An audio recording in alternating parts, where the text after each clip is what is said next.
The holidays have arrived at the Home Depot, and we're here to help bring the excitement with decor for every part of your home.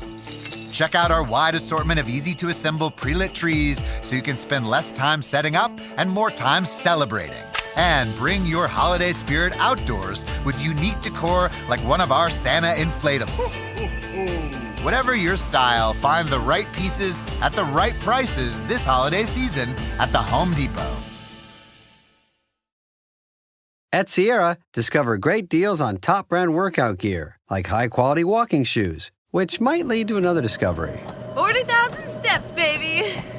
Who's on top now, Karen? You've taken the office step challenge a step too far. Don't worry, though. Sierra also has yoga gear. It might be a good place to find your zen. Discover top brands at unexpectedly low prices. Sierra, let's get moving. This is Optimal Living Daily. Sangfroid, The Art of Being Cool Under Pressure and Success by Ryan Holiday of ryanholiday.net. And I'm Justin Malik, your very own personal narrator. I read to you every single day of the year so that you don't have to go find blogs and articles yourself. I find the best authors online, get their permission, and simply read them to you for free. And today's is no exception, a popular writer and the host of the Daily Stoic podcast, Ryan Holiday. So with that, let's get right to it and continue optimizing your life. Sangfroid, The Art of Being Cool Under Pressure and Success by Ryan Holiday of ryanholiday.net. Lately, it seems that whenever a technology startup is bought for billions, be it Instagram, Yammer, Viber, Waze, Tumblr, or WhatsApp, financial analysts predict another bubble in the making. We've had the 2008 recession, the tech bubble bursting in 2000, and now Robert Shiller, author of Irrational Exuberance, is worried about the next bubble. With the threat of investment bubbles bursting more frequently, how can you keep cool under fire and bridge the gap between perception and reality in order to invest rationally? How do you stay out of the cycle that everyone else seems to be stuck in? One answer is found in the great financial figures of the past who lived through similar bust and boom cycles and see how they prospered through it all. Someone like John D. Rockefeller, the making of a titan.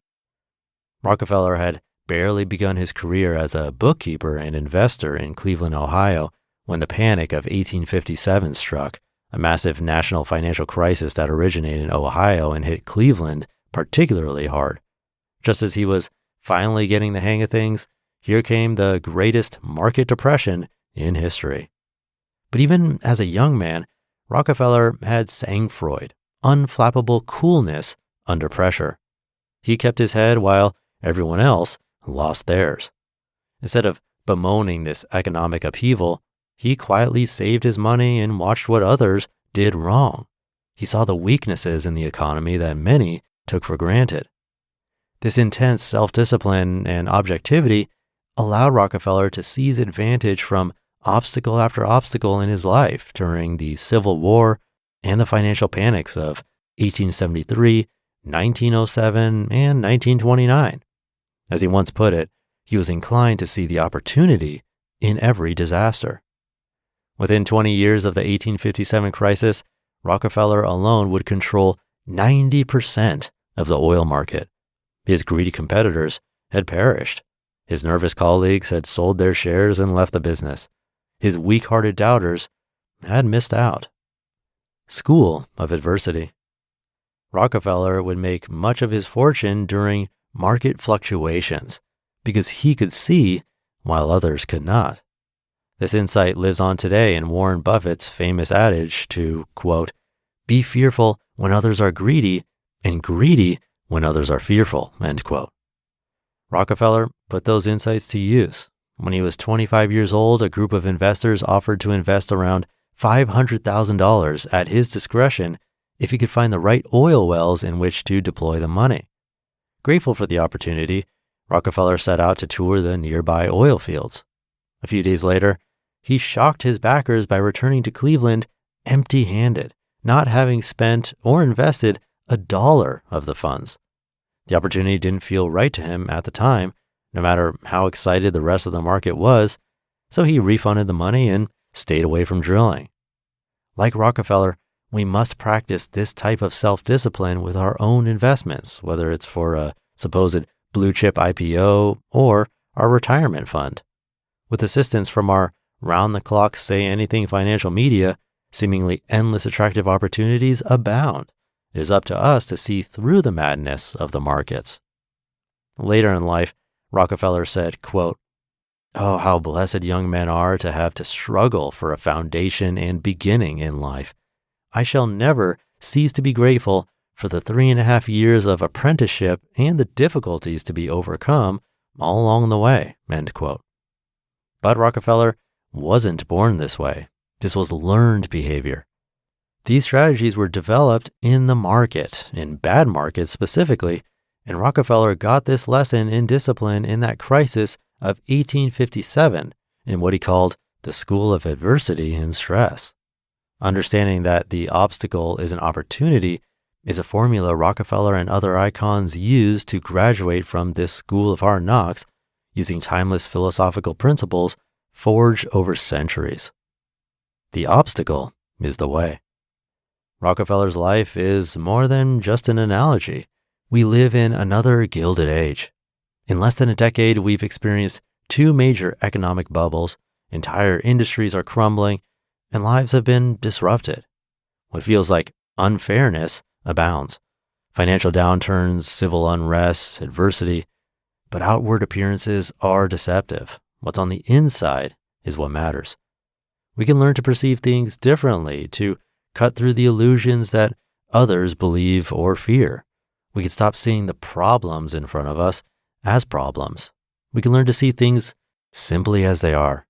Unhelpful perceptions can invade our minds, that sacred place of reason, action, and will, and throw off our compass. Discipline in perception lets you clearly see the advantage and the proper course of action in every situation without panic or fear. Rockefeller understood this and threw off the fetters of bad, destructive perceptions. He honed the ability to control and channel and understand these signals. Most people can't access this part of themselves. They're given to impulses and instincts they have never questioned. We can see disaster rationally, or rather, like Rockefeller, we can see opportunity in every disaster and transform that negative situation into an education, a skill set, or a fortune. Seen properly, everything that happens, be it an economic crash or a personal tragedy, is a chance to move forward. This is how you see the opportunity within the obstacle. It does not happen on its own. It's a process that requires self-discipline and logic. You must realize nothing makes us feel this way. We choose to give in to such feelings, or, like Rockefeller, choose not to. You just listened to the post titled Sangfroid, The Art of Being Cool Under Pressure and Success by Ryan Holiday of ryanholiday.net. And I'll be right back with my commentary. This episode is brought to you by State Farm. Listening to this podcast? Smart move. Being financially savvy? Smart move. Another smart move? Having State Farm help you create a competitive price when you choose to bundle home and auto. Bundling, just another way to save with the Personal Price Plan. Like a good neighbor, State Farm is there. Prices are based on rating plans that vary by state. Coverage options are selected by the customer. Availability, amount of discounts and savings, and eligibility vary by state. Doug. Here we have the Limu Emu in its natural habitat, helping people customize their car insurance and save hundreds with Liberty Mutual.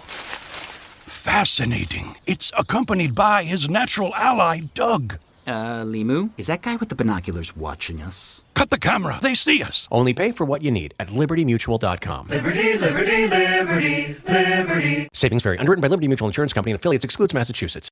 Thank you to Ryan. The subtitle of the last section was The Obstacle is the Way, which is a book that Ryan wrote. I haven't read it yet, but definitely will. Diana over on our Optimal Finance Daily podcast has mentioned that book multiple times as a life-changing book for her. And Ryan has a podcast you could check out too. It's called The Daily Stoic. Good to hear that this is a learned behavior as opposed to something we're just born with. But the question is, how do we practice this in our everyday lives? One thing that comes to mind is trying to apply it in smaller situations as opposed to big economic changes, for example. So maybe you're stuck in traffic and going to be late. We can ask ourselves something like, well, is this going to matter in 5 years? Chances are it won't. But we can ask, what about 5 months or 5 days, even 5 hours from now?